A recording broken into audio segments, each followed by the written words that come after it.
Okay.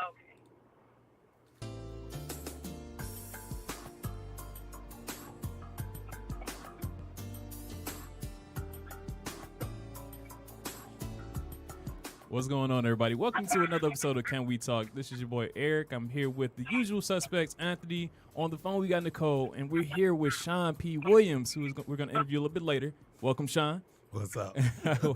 What's going on, everybody? It's been another week since we've met and had our great discussion last week. What's new in y'all world? I know Nicole's coming from north right now. She had a good time. Yeah, I had a great time. I am so tired though. Yeah, it sounds like it. I'm sure you drank. Oh yeah, me and my dad got a little too happy to be up there, and we bought a boat. So that was exciting. You gotta show us how the Maries get down. You gotta show us what happens when that drink is in your system. Yeah. Hey Nicole, say hi to Sean. Sean is our guest. Hi, Sean. Hey, how you doing? Good. How are you? All right, how you doing, ma'am? Oh, great. I'm loving this drive. Okay. All right. We can't wait to get you back in the studio, Nicole. We'll see you soon. Yeah, next weekend I'll physically be there. Right. All right. So what's the current events, Eric? So current events, as everyone knows, we lost a legend this past week. Aretha Franklin. Aretha Franklin passed away of cancer when she was 76 years old. A legend. I feel like everyone is paying their respects across the world. She was an icon in the city of Detroit. She was still living here. Even as she passed away, she was still living in Detroit. And so she is a legend here. And just rest in peace. And it's just sad. It's sad to see those legends pass away. But it's unfortunate. As we get older, and as they get older, it's going to be more expected. But it's definitely sad because she made such a contribution to music. And I got a question for y'all. Where would y'all rank Aretha Franklin an all-time greatest singers? What would y'all rank her? Wow, This that's is a like great men question. included. I would say, let's say women. Let's say among women. Okay. This is tough though, because Whitney Houston is right up there. Whitney Houston is up there. Aretha Franklin is up there too. Aretha is up there. Like for me, I feel like I grew up more. Well, I guess I heard more of Whitney than Aretha growing up. Right, If that right. makes sense. That's my era too. Whitney Houston. Yeah. So I just think that for me, Aretha has the pipes. She got vocals. Yeah. But I would have to put Whitney a little bit higher than Aretha. I'm sorry. You don't have to apologize, man. It's your opinion. I just think it's a little shady that you're bringing this up after she dies. No, I'm saying she's I'm great. I'm just kidding. I don't want to say she's not. I mean, she's amazing, but there's a lot of amazing singers that and Whitney unfortunately passed away as well. So Yeah, Aretha definitely had the spirit of Detroit. She was definitely every interview I saw her with, she was a very humble, controlled person, and I like her. she has some shade though. Y'all see those videos? Well, I mean, that's what that comes with the diva culture. Yeah. You gotta have a little shade. She shaded Taylor Swift. Apparently, it's like a big thing that came up. Come on, who wouldn't though? Oh yeah, Taylor Swift can't sing. Come on. No, but I don't know if y'all saw, know, but I the didn't interview. see it, but It was I like can an believe interview. An interview I think is maybe a couple of years ago. They asked Aretha about some singers. It was like, all right, what do you think about Alicia Keys? She was like, Alicia Keys, she's a good performer, great writer, young, talented. It was like, what do you think about Taylor Swift? She's like, well, she wears nice gowns. She didn't say anything about her singing. Let's keep it real. I mean, like pop wise, Taylor Swift is that girl. But if we're talking about actual vocals, come on. Right. Yeah. And then they asked about Nicki Minaj. Everyone shades Taylor Swift. That's true. Kanye West is the master shade of towards Taylor Swift. So, but it was definitely sad, man. I had to put on some Aretha, some respect. All her good songs over the week, and everyone's a little bit down in the office. They were like, oh, it's kind of sad to see a legend go. I do want to touch. She also passed away on the same day Elvis Presley passed away. Yes, I heard about that. Yeah. So we were saying, the queen of soul and the king of rock and roll. Yeah, that's. Is he really the king though? Right. I mean, I wouldn't say the king. Debatable, but okay. Yeah. He personally ripped off a lot of black artists, but that's another topic for another day. Also, I don't know too much about that. Also, it was some beef around Safari. What happened now? No, Safari and Nicki Minaj. They had a Twitter beef going on, and basically Nicki Minaj called out Safari because apparently he she paid for his new hairline, and she So she threw Tiger under the bus, talking about they used the same hairline doctor. And it was so petty, man. I think that's just trying to get I was controversy. following that. She was like saying that he used her credit cards and like purchased like sex workers. Right.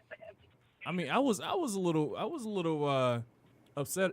Oh, Prostitutes take cards? wait, prostitutes No, have, yeah, they do. No, they got the that's square technology. readers. They got the square readers. You know, just put it in your phone. Cash live in the app, future, all yeah. that. You I got. was wondering where you swiped.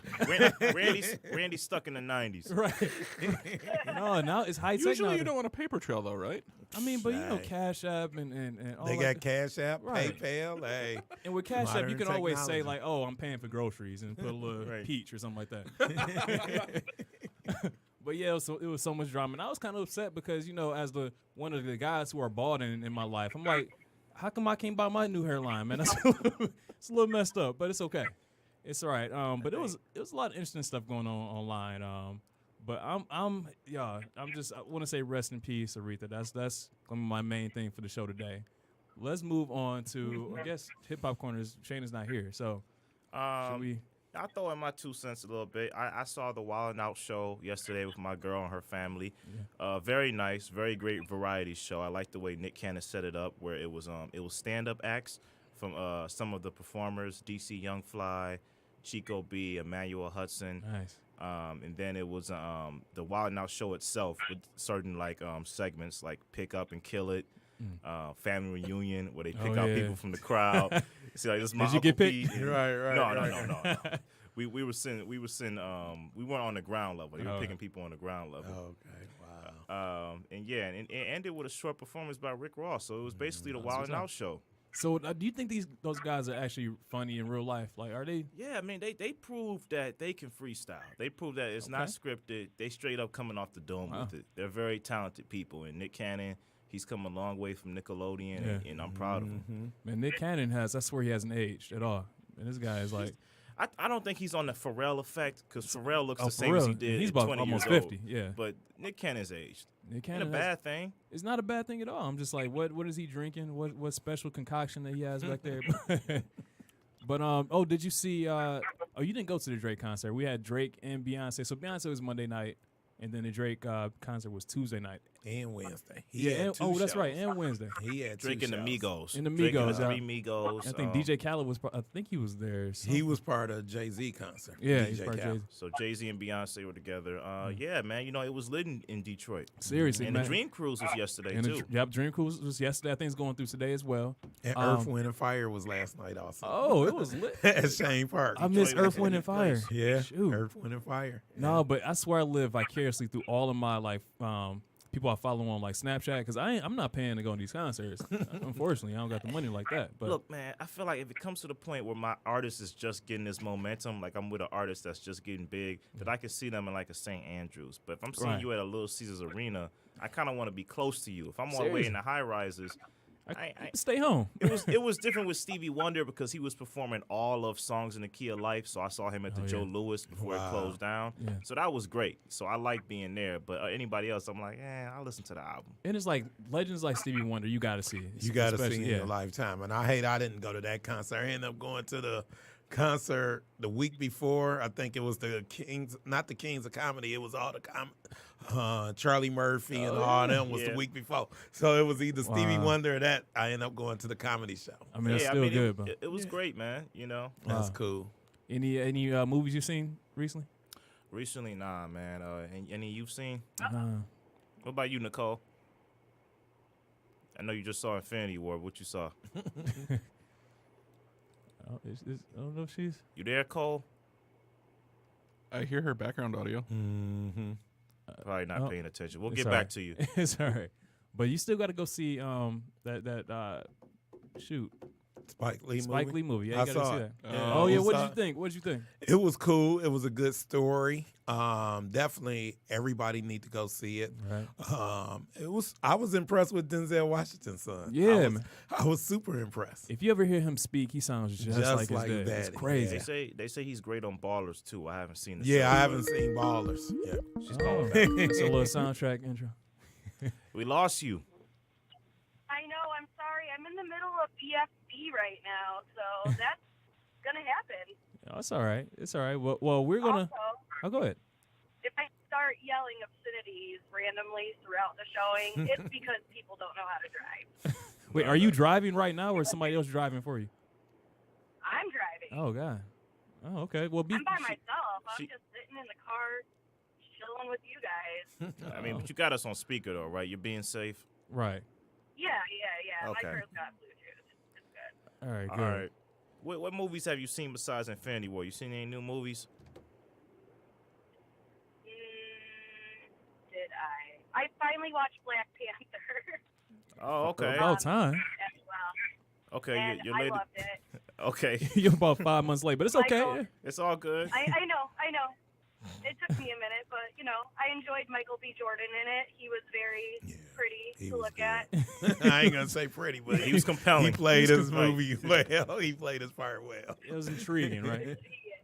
Yeah, he did better yeah, that was the than only Black other Panther. I agree. Yeah, Michael B. Jordan, he's a great actor. Yeah, great actor. So speaking of great actors and up and coming actors, Sean P. Williams. Tell us a little bit about yourself. We're gonna jump into this interview real quick. Hey, I ain't on the level of Michael B. Jordan or none of those guys. Hey, you gotta aspire. You gotta aspire to be. I'm inspired, but those boys could act for real. Right now, I'm just currently doing promotions, marketing, getting my stuff going on. I got some stuff coming up. I get on stage every now and then, but trust me, I ain't no Michael B. Jordan or Denzel Washington's son or Ice Cube's son. You never know. But you are an actor, writer, and producer. Oh yeah. So tell us about some of the productions you've done. Okay. In the city of Detroit. I do Vagina Monologues every year, and that's a powerful play. Yeah. I get a lot of ladies from Detroit. I started off doing it with Frankie Darcell until she moved out of town. So the ladies was like, let's keep doing it. Yeah. So I've been doing it about 8-9 years strong, and every year it's sold out. I'll be like, wow. Where do you do this at? International Institute. We done did it at Wayne State. 1515 Broadway. That's another theater that's closed down now. Just all over the city, Matter of fact, next year I'm going to take it down to Georgia. Oh, so that's I'm going to awesome. do it down in Georgia. That's awesome. As a playwright and actor, where do you get your inspiration from when you're creating these things? Lately, nowhere. But back in the day, different things, subject matters. People, I know ladies love about relationships, so I try to do plays about relationships. Things I go through, like I had this one incident where this girl accused me of getting her pregnant, coming to find out it wasn't my baby. Man. So that was a crazy play because all my people from church, they came to it. The pastor set me down. I was in charge of the choir and all that. And, come to find out it wasn't even my baby. Wow. So people say you went through all that drama. Now what? Right. You're right. Wow. So, Man. Okay. I want to ask you this. So as far as like writing and producing and acting, I think with each of those, there's something to do with the art of creation. So, you're creating something. You're creating a performance. You're creating a story. You're creating marketing possibilities to promote the play or something of that sort. So just like you being a Christian man, like the art of creating, like you being created by, your parents and God, what connection do you draw there? Like, what do you love about creation? I like the process from starting from beginning. The concept you write it on a piece of paper, and then you set a date. You might set a date 6 months down the line. Mm-hmm. Boom. So now you're getting everything together, getting the tickets together, getting the cast together, getting the people together, getting the script together. And then that day of the show, that's when you say, wow, thank you, God, I done did it. And now what's next? So, just the process. I like the process. It's a lot of work. Everybody think it's easy. It's not, I want to go into films one day, but that's a tough thing to crack. It's not easy. I always tell people start small and just build yourself up. And I've been doing this like about 12 years now, so it's no rush. Yeah. So when was that moment in your life where you knew like this is what I want to do? This is what I aspire to do? Wow. Probably when I was younger. I don't know. My group come from Robert Townsend. I don't know if y'all hip to Hollywood Shuffle. Oh, yeah. When I went to go see that movie in the 10th grade, that's when I said I want to be a filmmaker. Wow. I ain't made that movie yet, but one day it's coming.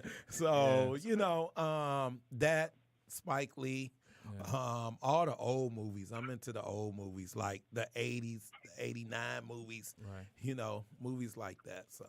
Speaking of Robert Townsend, I saw that he had, and I think he has it on his Twitter, he was talking about this. He has a, I forgot what anniversary this is, but he's going behind the scenes of the 5 Heartbeats. Yeah, that was a classic. That was a classic. I think, what's that, 35 years old? It's about 30 or 30 years. It's up there. So, that was a classic movie. And, I just remember, man. What you remember? No, just the part where they're singing him and his sister were singing in the bedroom. Okay. That was my favorite. That was your favorite part. Wow.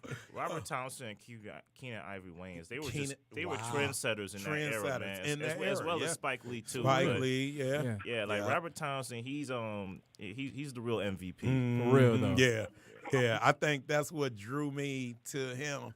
And you be like, wow, these guys did movies back in the day. And you look and you see all the people who's famous now. You like, they started with Robert Townsend or something like that. So, and that's kind of where you started to saw the power of black films as well. Like, I think prior to that, people didn't really see it was a market in it. No. But we showed up and showed out. We went and supported those movies, especially, the Robert Townsend and Spike Lee's, because it showed a part of our life that we could relate to, right? It talked about, even I don't know if the 5 Heartbeats were, they weren't a real quote unquote. I think it was based off the singing group, the Dale. Yeah. But even then, it kind of gave you that glimpse and insight into what it probably was like, for a lot of these guys, and it told a story that was unique to us in our community, and I think that's something I definitely appreciated back then, for sure. I got a broad question for you. So, like, knowing about the spirit of Detroit and about the city of Detroit, in which you produce, act, and write in. Do you try to like communicate that a little bit in your plays, like the spirit of what makes Detroit strong, or Michigan for that matter? For that matter, I say Michigan. I think we one of the hard-working, blue-collar. We get up and go to work every day. That's the joy about being creative, and then every now and then, and the funny part is when you get actors and all that, they have jobs. Some of them bring their kids to the, for the rehearsal and all that. So that's the joy, no matter what, we out here trying. And I think that's Michigan, spirit. Yeah, that's deep. And when you're looking at sort of casting people, I'm sure it's like all probably up and coming people, up and coming. Oh yeah, local. Yeah. And so what's the audition process typically like? Like, how does that work for you? With me, I just have people come in, do a monologue. If they could sing, I tell them to sing. I know I done found some girls that could sing, some guys that could sing. And the sad part is some of them end up putting out a CD and some of them don't. So, I just like meeting new people. Yeah. Detroit got a lot of talent. For sure. Well, if you need my talents, man, I'm here. Oh, what you do? You got the voice. The voice. That's one thing. The voice. A little bit of everything. I try to sing a little bit. I dabble. Oh, okay. You can sing. I mean, I'm okay, but we can discuss this later. He's good. When you need to sign me up. Wow, we need to sign me up for this contract. Okay, there you go. Sound good to me. I gotta ask you this: dealing with actors, it can be very rewarding and it can be a little challenging. Do you have an example of both, like the rewarding and the challenging aspect of it? The rewarding part is it's a guy out now, Dan Jeffries. I don't know if you know him or not. He started in one of my plays, and now he done did print. He was on a big old billboard all over Detroit. He done been in some movies, and he done did like small segments on different shows. So that's the joy. I'll be like, oh, he started with me, The not so thing, the headaches, dealing everyday drama. Oh, I can't make it to rehearsal. But you see him at a concert or something. You be like, oh, why you couldn't just tell me you was going to the concert? Right. But that's that. that I call it the Hollywood Detroit diva. Right. They think they stars, but you gotta give people props, but just be upfront with me. If you at a concert, just say, "Hey, Sean, I can't make it to rehearsal today. I'm going to this concert." I'd be like, "Okay, go ahead. Pass out some flyers while you at the concert." Honesty is the best policy in that case, right? Yeah, transparency is important. So going about this from a marketing, Nicole, do you have any questions so far? Is she still with us? No. Oh, okay. I'm still.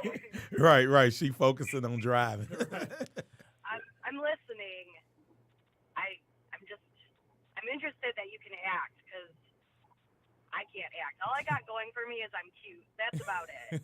Okay, well, And you're funny. You're funny. Right, you're funny, yeah. Send me your picture and bio. Who knows? You could probably be in the next Vagina Monologues, and that's the joy where you could have everyday people who say they want to try, and I give them a chance. Especially like I'm going to play like Vagina Monologues because it's like everyday people going through the experience of what a woman going through and all that. So that's the joy of it, And we didn't have some people from Detroit, some singers, different people who done been in the place. So that's the joy. Yeah, that's awesome. Has there been a time during your career so far where you just like, this is I might have to sit it down. It's hard. Like this is hard work. Like you ever wanted to like just take a break and like, all right, let me just take a quick break, mentally get myself prepared, and then just jump back into it later. What I do normally, I didn't slow down. I used to do like 2 or 3 plays a year. Now I only focus on 1 or 2. I didn't learn how to collaborate with other people. I know one time we did a play. It was about 6 of us, and we only put up about $50, $60. We ended up walking away with $300, $400. So I say, that's an investment when you could do something like that. So I didn't learn how to collaborate with people or find younger people. It's a lot of younger people out here doing stuff. You be like, hey, what's up? I do this, and like stuff like this podcast. I'm like, wow, things done changed. When I was younger, you had to be on the radio, and that was the only way you was heard. Now you can reach anybody now. I tell people, everybody got their own platform. Y'all got your own brand. I'm like, I'm impressed.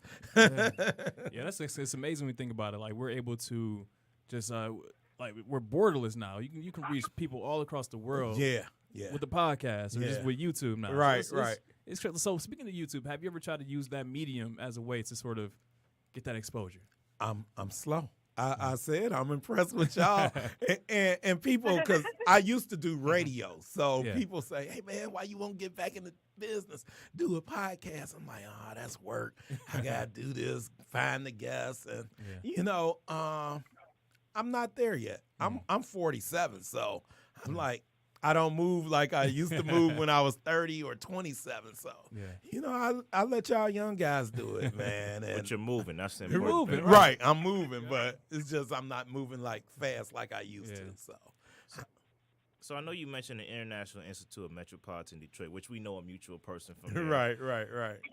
So how has that place helped you in promoting your plays or putting plays out that you are connected to? This one thing I always tell people, I didn't know about that place until I seen a young lady do a play there. Mm-hmm. And I was doing a play at 1515 Broadway, and their theater is real small.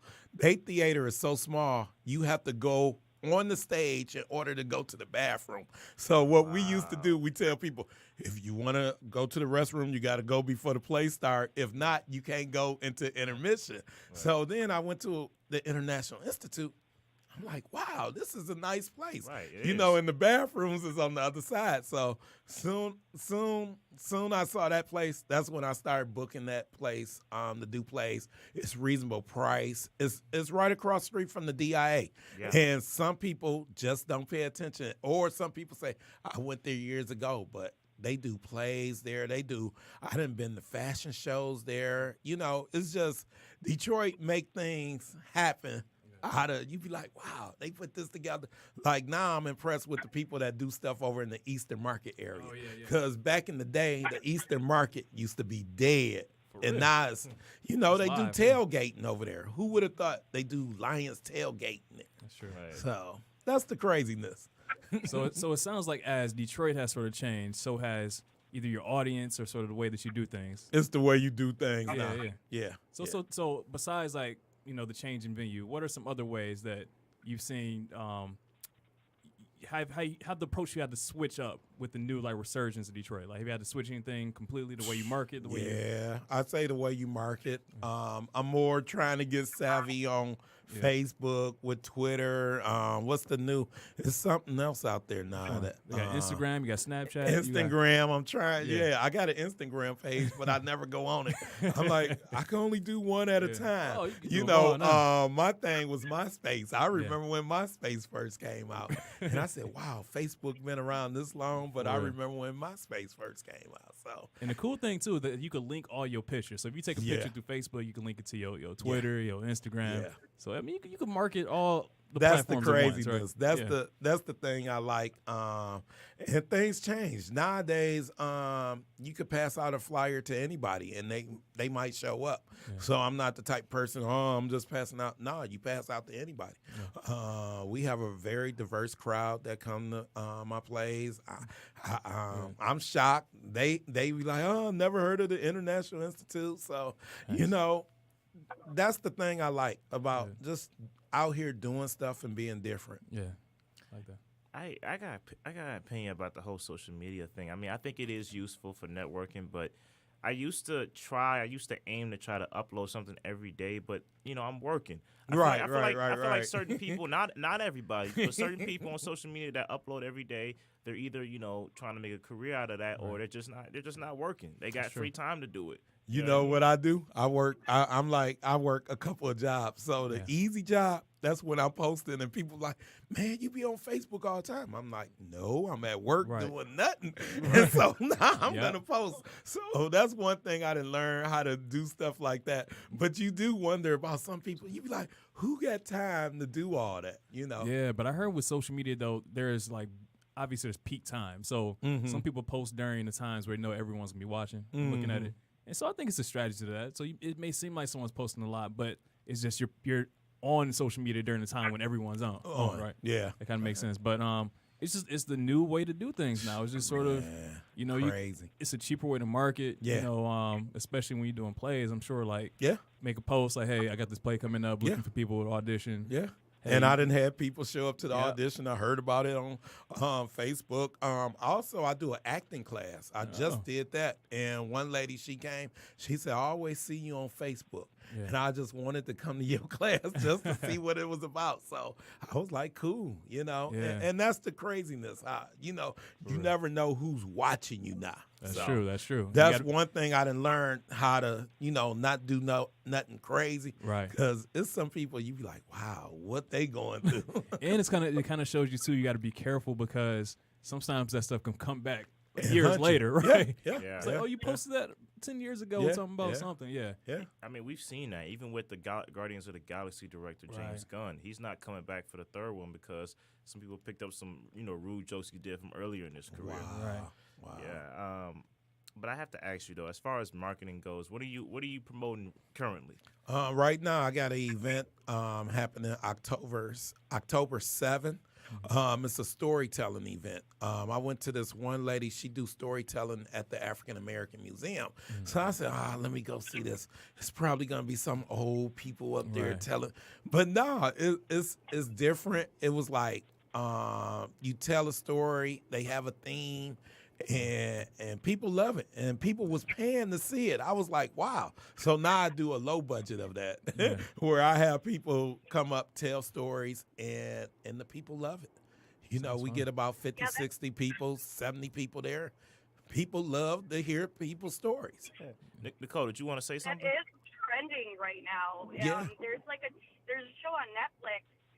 I think it's called Mortified Nation or something like that, and it's just a whole bunch of different people from all walks of life coming up and telling a personal story of something they went through. And I watched it, and I do enjoy it. Yeah. It's nice to hear, other people's experiences, whether you can relate or not. It helps put things into perspective. Yeah. True. Yeah. And that's what I like about it. So it impressed me. I said, wow. And the weird thing is, I done told people everybody at least got one story that they would love to tell. Yeah. And get on stage and tell it. Some people could do it, some people can't, Speaking of getting on stage, man, that's a scary thing. I remember when I was in college, I took a theater class, and we had to do our presentation by ourselves. It was like a monologue. We had to do by Monologue, ourselves. right. And I was so nervous. Like, how did you overcome that sort of that fright of being on stage, or if you had that fright of being on stage? Now, no. When I was younger, I started off in the church. We used to do plays when we was little.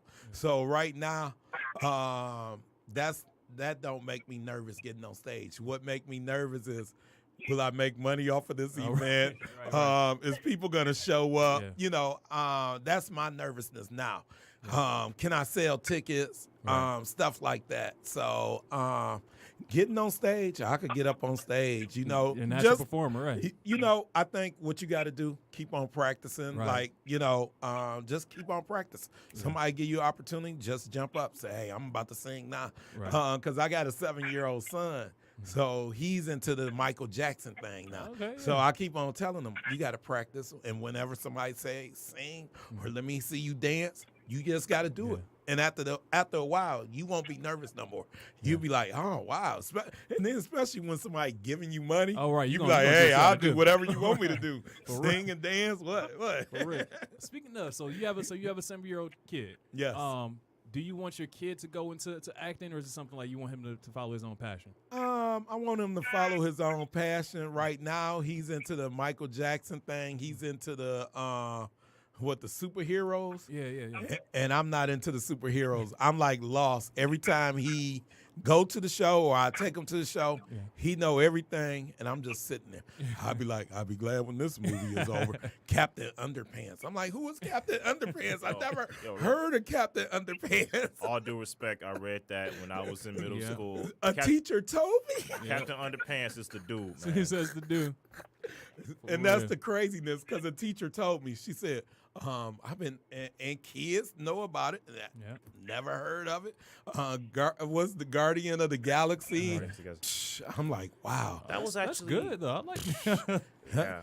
I like To the Guardian y'all, series. to y'all, I think I'm out of that stage because I used to like Star Wars, but I only seen the first two. Oh yeah. And then I just went to the dollar show to see Solo. Oh. And I was like, that wasn't all that. It's just, Well, yeah. I'm not That into wasn't the best movie though. That wasn't the What'd you best one to say? go see. That wasn't the best one to go see. Should have nah. saw Last Jedi. Yeah. Okay, I'll try to pull that up. But there's still a dollar show in Detroit. I'm Yeah, surprised. Where? Allen Park. Allen Park. Oh, that's yeah. I didn't know that. Yeah. So Gotta find that. For real. So what are your tips on promoting plays? What are your tips on reaching out to people to come see your productions or productions that you are involved with? Tips, I just tell people, go the extra mile. And I tell filmmakers this, I tell actors this, be willing to pass out a flyer. It won't hurt. Be willing to talk to people. I know some of them are shy. So sometimes just put the flyer down at a gas station. Right. Somebody bound to see it. Somebody, just somebody bound to see it. So I always tell people, you never know. I done had people come up to me, you the guy that do the plays. Some people know my name, some people don't, but you just keep on doing it. Everybody got to start somewhere. Yeah. So I know you say you started 12 years ago? About 12 years ago, 2006. That's when I did my first play. I had a theater that I put up my own money. Wow. Before that, I was doing plays in churches. So what would you tell someone who feels like they're too old, to get started? Like who feels like they have to be young to be in this game? No, I run into people all the time that's older. I just tell them to do it. I tell them it may take us a little longer to do because, like, even me getting older now, it's just the drive is not there like it used to be. Yeah. I tell them to do it. And then you got different technologies, with the podcast. Right. That's something totally different, For sure. Definitely. Definitely. The one memorable brush I had with filmmaking was I entered a contest where it was the 48-hour film festival. Mm-hmm. So you have 48 hours to make a film. So me and two friends of mine from college, shout out to Chelsea and Nina, we got together at my house. I made my mom clean up the clutter she had downstairs for set piecing. Right. And we shot that bad boy in 24 hours. And in the end, the project was just okay. But I was like, man, like that was a worthy competition to go through because it put me in the eyes of, like, I've directed things before, but it put me in the eyes of being under pressure, Right. and actually having to have this in by a deadline. Mm-hmm. And did they showcase it? Yeah, they showcase all of them at the main art theater up here. Now, question: don't you sit back and you think you be like, wow, different people had different things to do and they did it. It make you say, Yeah. now next time I'm gonna do this way and all that. That's the thing I like about stuff like that. Yeah. Like I had a short time to write the screenplay because I didn't know what our genre was. Right. So I wrote that out because that was fun to write, in that short amount of time. But filming it was a different era, to the point where I had to kind of like take a step back as a director and have my DP kind of take over because she had a more grounded look on how things should look in the set piece and all that. Wow.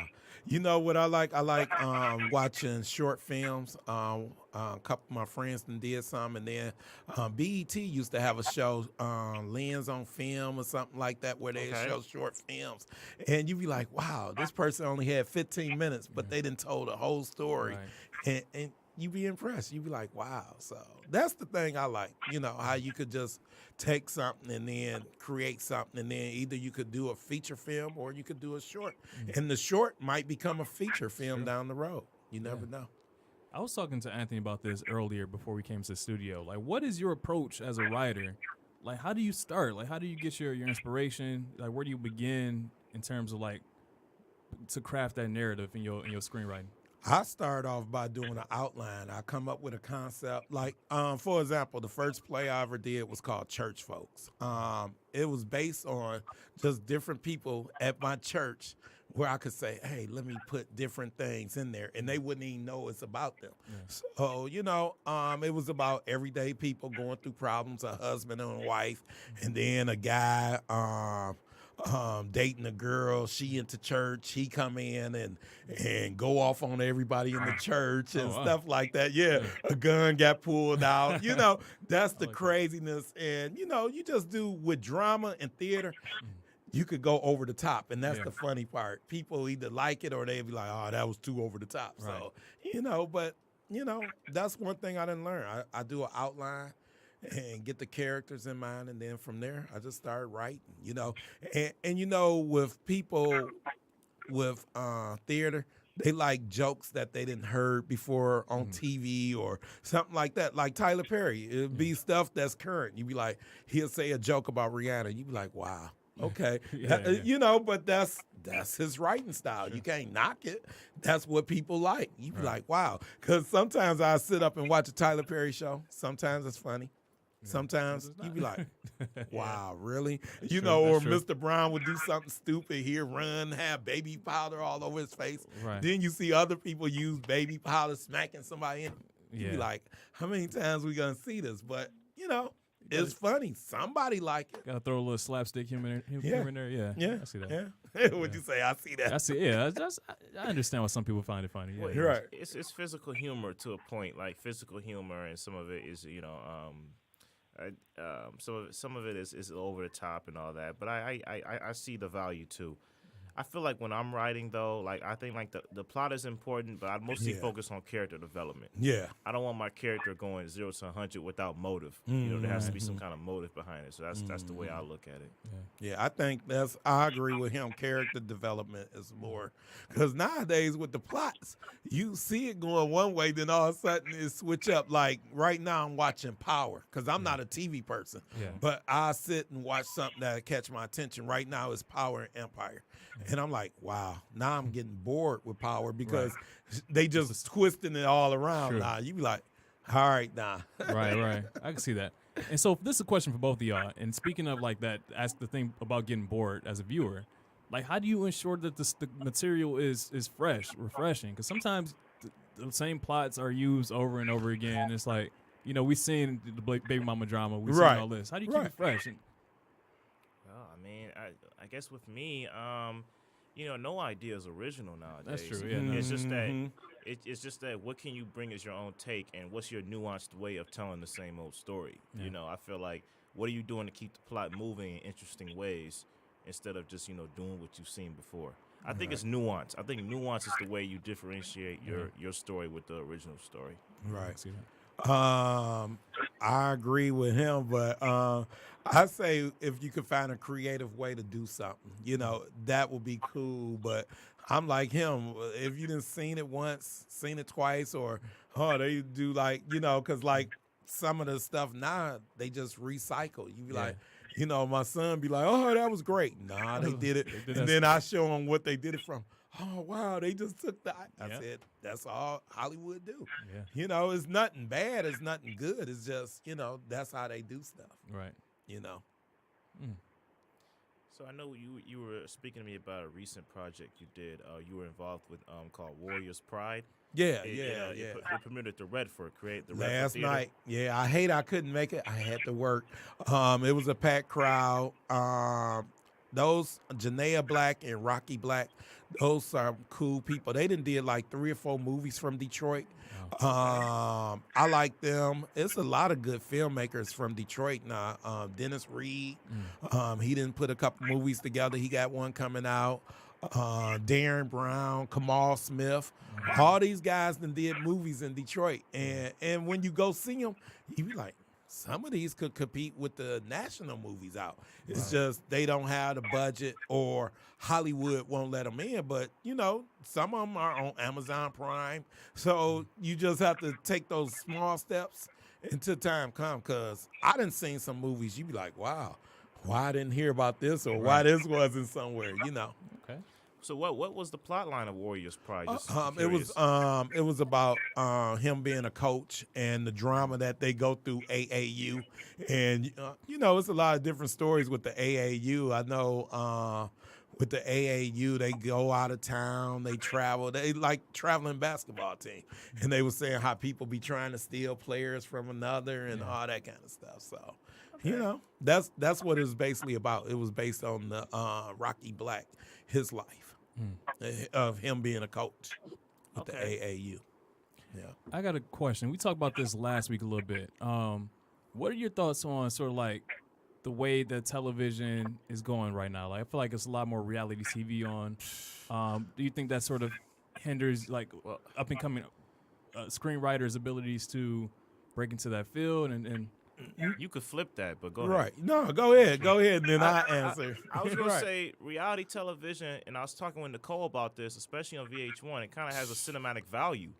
Like, listen, if you watch Love and Hip Hop, like if you actually like watch it, you see people coming out of cars in slow motion.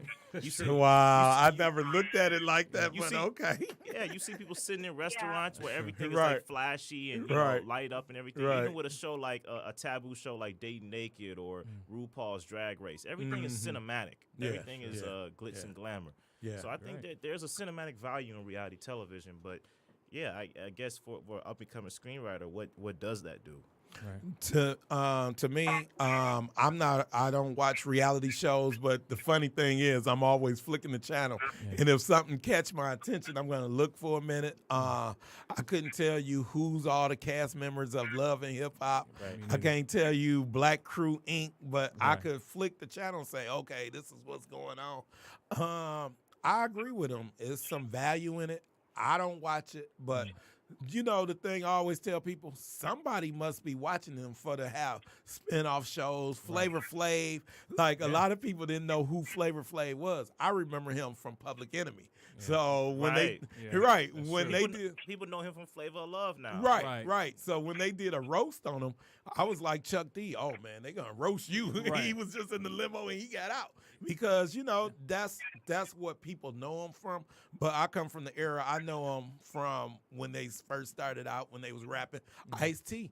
A lot of people probably don't know Ice-T used to rap. They probably know him from Law and Order. show? Law and Order, Law and Order. And he's been on there over 20 yeah, years. he's been there for a long time. Long time. So, you know, my thing is I always tell the writers, just try to get into whatever. Yeah. Whatever you could get into. And then when your time come or put your money up, you could get on TV, you know? Yeah. And nowadays, you don't have to get on TV. They got different ways to come out, you know. That's the craziness of it. Yeah, I'm seeing a lot of people who are just like blowing up just on YouTube channels alone. Yeah, you know, just have the content there, and it's just as good as some of the stuff you see on television now. It's just done in a way that's more accessible to everyone, even regardless of budget, regardless of how much money you got, resources. You can sit there, record something, and get 1 million views. Yeah. Right? So what's her name? The girl from HBO that got the Insecure. yep. She started off on YouTube, and I didn't know who she was until one of my friends say, "Sean, she had a YouTube channel." Yeah, Issa Rae's come a long way. Yeah. Insecure was in development for a lot of years. Wow. At HBO, yeah. Wow. Yeah. See? Yeah, so it's about understanding the avenues that's available and sort of just jumping on opportunities. So that's for real. Yeah. I wanted to ask you something because we when dealing with the city of Detroit, which we try to base some of our topics on, but not everything relates to Detroit. We asked our last guest that we interviewed on here this question. So, what do you like about the direction Detroit is going in now? Because there is a bit of gentrification going on, and I think the argument was kind of fueled by Comey Young versus Mike Duggan, that whole mayoral debate. Wow. And there is pretty much a tale of two cities in Detroit. So I want to know what's your point of view of it? Did anybody see the movie Blind Spotting? Yes. Oh, yeah, I saw that. Yes. Yeah. Great movie. Yeah. That's where Detroit is heading. And it's like, how you going to handle it and all that. Yeah. And I hate that a lot of people didn't see that movie. I'm like, wow. And I was trying to tell everybody, go see this movie. Go see this movie. That was a great movie because you had people who's been living in Oakland all their lives. Now you got people making stuff, doing stuff. And, the people who've been here all their life, they like, come on, we've been here. So, right. Like, I was going to say. That was a great movie. Yeah. It was. So, and I was going to say not to cut you off, but No, go ahead. I saw gentrification at the Main Art Theater, but I was mad that it wasn't at the AMCs or the Imagines because I'm like, this kind of, more people should see this Oh, film. you want Blind Spotting? Yeah. Yeah, Blind Spotting. That's what I was I thinking. saw it. No, I saw that. I think I went to AMC. Was it Forum 30? Nah, it was. Oh wow, which one I didn't went to? I hate that. I can't remember. Was it John R. Or was it? It could have been John R. It was one of the ones. And what I did, I just happened to hear about this movie, so I Googled the trailer. And then I told my friend, I said, let's go see this movie. Yeah. And I think I did see it was at the Main Art, but I seen it at one of the. It wasn't that many locations it was showing at. So So, that's the craziness. Right. So I think it deserved a more wider release. But touching off that, so is that basically your opinion towards the gentrification of Detroit? Like there are some benefits, but it's like, hey, what about the little guy? What about the guy that's been here? I see we heading in another direction.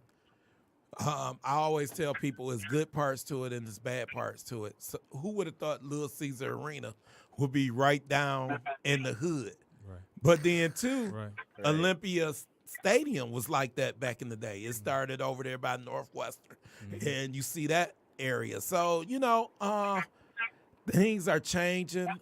I don't know if it's for the good or for the bad, but things are changing. I think we have to be willing to, sing and dance and do something, to appeal to everybody. And that's one thing I'm learning. You have to learn how to appeal to everybody. Is that good or is that bad? I don't know. What do you mean by sing and dance? Clarify. Watching your step, figuring out what you want to do, finding your lane. Put it like that. That's just another way of saying finding your lane and going for it, because it's some creative people here. And, like with the paddle cars, I saw that in Pittsburgh first. I seen that in Pittsburgh and New York. And I said, wow, when Detroit going to get it? But I should have been inspired to do it. Start it, right. Right. Yep. Because when you go out of town, you be seeing different things saying, okay, Detroit might need this. So that's true. I think about that all the time. Like, Detroit could use this. But most of the times, by the time I'm really inspired to do it, it's done. It's done by now. It's definitely going different. I don't have no negative. It's just weird that it took like 40 years for the city of Detroit to change. Because I'm 47. I know. And it's still a long way to go. It's still a long way to go. Definitely. I grew up over off of Dexter and Richton. Go over there. It haven't changed. It didn't got worse, right? Yeah. So and that's an area where maybe me, you, a couple other people, we can make a studio over there. Right. Who say it can't be done? That's the craziness. So we just have to find our lane and do it. Yeah, and I think it's truth to that. I think a lot of times that, especially in areas that are gentrifying like Detroit, which it is, we tend to dismiss parts of our city that actually need those resources, right? We're like, all right, let's put some down in Midtown. Let's put it in downtown Detroit. But those areas already got it. Like, they don't need anything else. Right. What? You know, people over off of Dexter, they love to eat at a nice restaurant, so it should be a nice restaurant. Or you got kids. You got kids who want to go into the arts, or kids want to be actors and playwrights who just don't have the resources or opportunities. Yeah. You know, so why not go ahead and open one up in the hood? So who say we can't have a small theater in the hood? Anything is possible nowadays. So you know, I mean, I think it's more so that that the generalization that those communities don't want it. You know, that we don't have creative kids, that all of our kids want to be athletes. No. Again, that's not the truth. No. Yeah. You know, I hate that when I was little, they took music out. When I first started, when I was little, I was learning how to play the cello. And I said, man, I could have been an international cello player. But they took music out. And I said, that was the hurtful thing. I remember it. And the first year I learned it, I was all into it. Next thing, there's no more string orchestra. I'm like, wow, why not? And you don't realize that till you get grown. Say, wow, that could have been my opportunity right there. Right. So, you know, it's kind of amazing, like how many potential young Denzels or young Spike Lees are out there who are never get that opportunity. Right. Yeah. So, I think the most prominent example of that is Ryan Coogler, who made Black Panther and Fruitvale Station. He started out. He wrote a story for an assignment. Wow. And his teacher, I believe it was his teacher or his principal. I think it was in college. I think they called him to the office and said, "Hey, you ever thought about joining screenwriting? Because what you saw here, I felt like I was there in that moment." Wow. You know? That's dope when that could happen. That's the craziness. Seriously. Wow. Yeah, and it's so much promise that these kids potentially have that we got to make sure we cultivate that. So with that being said, is there anything that you are doing with or you hope to do with youth or kids in the community? Or I'm gonna do a kids play. I did a kids play long time ago. I can't even remember what year I did it. I did a play called Noah's Ark. Me and my boy Denny Pitts and his wife. And the funny thing is, we had the kids dressed up as animals and everything. They danced to one of Michael Jackson's songs. The people who came to the play, they really loved it. And it was funny, but dealing with the kids, it was a lot of work. I can only imagine. Oh my God. And then dealing with the parents and dealing with the parents and the mother. The one kid who played Noah, he just graduated from high school this year. Wow. And I went to his high school graduation. I said, boy, I remember when you was Noah in my play. And his mama was at the rehearsal. She yelled at him one time. Next thing you know, he was doing his part. I said, wow. I said, let me be quiet. I said, oh, right. So that's the funny thing. But we grew up like that. When we was younger, we couldn't get up in church and not say our Easter speech. We would get whipped. And then you would get up there and still have to say it. So I think we let the kids nowadays get away with too much. Because when we was little, it was like, do what an adult say, and that was it. No questions about it. These kids, they got too much freedom nowadays. They got too much freedom. Do you want to go up on stage? You don't have to. I'm like, some things are for their own good, though, as far as saying, hey, do as you're told. It's for your own good. Yeah. You might not have to understand because you're a kid, but you get older, you understand, okay. Yeah. Now we older, we understand all that. But when we was little, we didn't understand it. You're like, well, I'm getting a whipping. Boy, do what I say. So it's so true. Yeah. I just think that as kids nowadays, just first off, you're pretty much growing up on your own for the most part. A lot of them they don't have a lot of friends. Most of them are just staying in playing video games, not socializing. Come on, we couldn't play video. Well, I couldn't play video games that long. I played video games, but I also had friends where I just wanted to go outside, play basketball. We went outside, ride the bike. Right. Hey, and so now they can just dictate what they want to do at any moment. And Nicole was just in her punk rock phase. Wait. She was just guided by that. Ain't that right, Nicole? I was very rebellious. Wow. So as someone who aspires, like, I mean, for me, I'm not personally, I know I'm not going to be an actor because that's not me. Well, you never know. Don't say that. You never know. Right. But for someone who aspires to be an actor, I know you said you have your acting classes. Where do those take place? I location? usually do it in the summertime. I do like a 3 weeks summertime course. It just happened in July. I basically do that once a year. Yeah. You know, I might do maybe one in the wintertime just for people to get ready for the summertime. Yeah. It's cool because I have a lot of people who did plays or movies. They come in and talk to people, tell them how to handle stuff, how to budget. You know, you got so many opportunities. I think a lot of actors and actresses, they don't take advantage of the opportunities. You know, and you got to be willing to go that extra mile. And I think that's one of the problems with Detroit talent. They want to do it, but they don't want to go that extra mile because and you never know. They could have a job on the side. They could be doing this. And trust me, life always happens, but still, you know, you need to go that extra mile. Yeah, I feel like a lot of times you got to be committed to it just like it's your full-time job. Right, in many cases, right. Yeah. And we not there yet. Yeah. Just like with the rappers, you know, back in the day, a lot of people were like, why Detroit rap not blowing up? I'm like, the New York people, they live it. You know, the people from LA, they live it. That's their thing. They in the studio, they up working, they writing. So It's been a resurgence in Detroit. But back in the day, Yeah. like Big Sean, you know, Royce the 5'9", Right. you know, Trick, you know, he's still out there doing he doing his stuff. thing. You're right, he's There's still doing Danny stuff. Brown, you know. Yeah.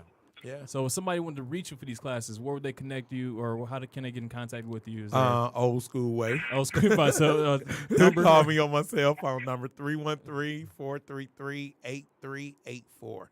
That's 313-433-8384. Or they could go on Facebook or pull me up. So people do message me. And the crazy thing, I didn't know how to use it until one Facebook day. Messenger, Right. Yeah, I said, I think you reached Yeah, out to me. I long messaged you a long time ago. I'm like, Sean, you know, how you doing? My name is such and such. We know such and such. And all of a sudden, I messaged you again 2 months later. Oh, hey, how's it going? Right. But I didn't know how to use it. And that's the sadness because I'm old school.